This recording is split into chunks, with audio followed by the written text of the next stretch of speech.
Hey, what's going on YouTube? It's your boy Larry B. Back at you guys once again. Another album review. I meant to do a follow with another album review the other week, but I don't know. It really didn't come out. It really didn't come out so great, and I kind of scrapped that. And I'll probably follow back up with I'll probably do it again some other time once I have more time to like elaborate on it or whatever. But all right. I went down to Manifest Disc and Tapes. Uh, it's a record store that I go to quite a bit, and I racked up on some stuff. So one of the albums I racked up on was the new Flying Lotus album, called "You're Dead." Um, and to be honest with you, this is my first. This is really my first project that I've purchased by Flying Lotus. Um, I kind of I hate to say that, but it's true. It's my first. This is the first project I've actually purchased from him. But I've heard of him, and I've heard a few of his songs that he's done on his other projects, and the songs are great. I think he's a remarkable uh, uh, instrumentalist, producer, um, hip hop artist. I mean, it's experimental artist. You know what I'm saying? That's the best way I can really categorize him or not.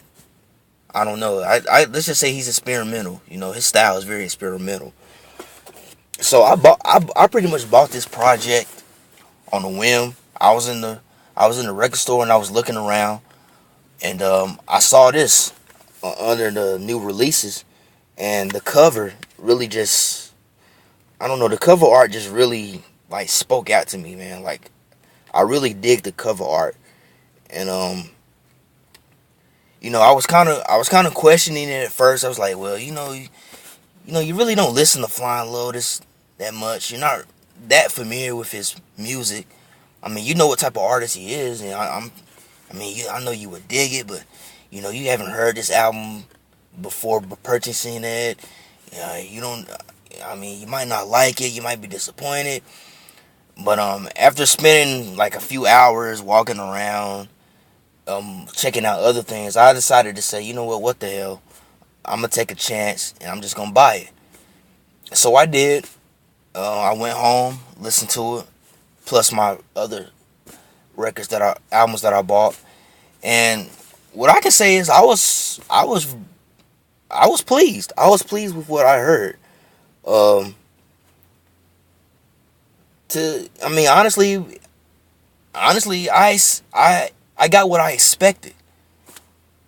Um, because from the cover art, just looking at the cover art, I was thought, you know what, this look like this is gonna be an interesting listen. Like, this is gonna be some out the world type.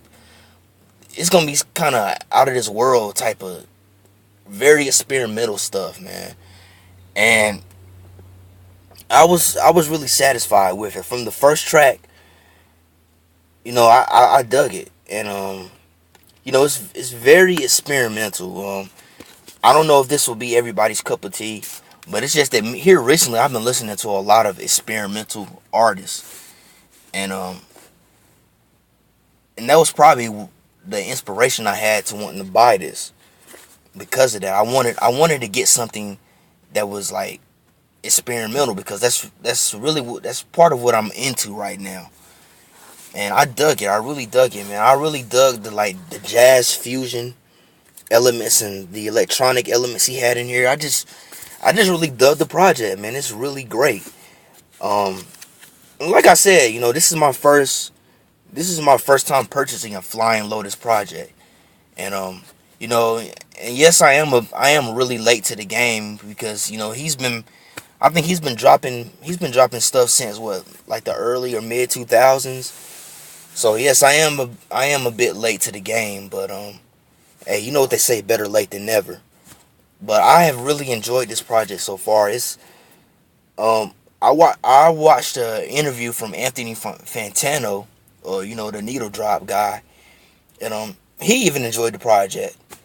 And one thing that he said was this project was pretty much like Flying Lotus's Bitches Brew, from Miles Davis. You know what I'm saying? And I can agree with that because I've heard Bitches Brew. And I can agree with that. The only thing that I may dislike about this project is that a lot of the compositions are a bit too short.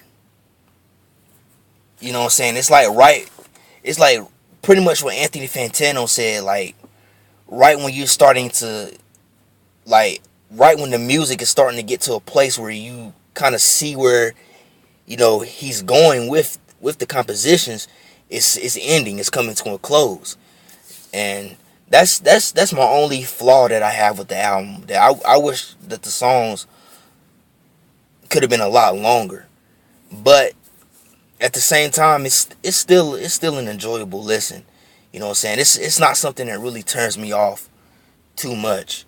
You know what I'm saying? Or turns me off at all, because like Anthony Fantano said, like if you don't pay attention to like the time of the songs, that it pretty much plays like one continuous. The whole album pretty much plays like one continuous piece, and that's probably what Flying Lotus was going for.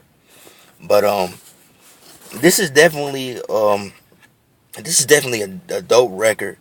I've Like I said, I don't know how many times I can say it. I've really enjoyed it since I've bought it, and I bought it all on a whim, just by looking at this cover art. I mean, that cover art is just so dope. I mean, it like just spoke out to me like, whoa, man, this is gonna be an interesting record. I mean, I think I'm probably gonna dig this, and I have dug it. So, Flying Lotus, You're Dead, in stores now. If you haven't checked it out, please do so, because I don't think you will be disappointed, man. And it's just a great record, and I highly recommend it. So that's it for this review, and as always, love, peace, and happiness, and I hope everyone has a blessed day. So peace out.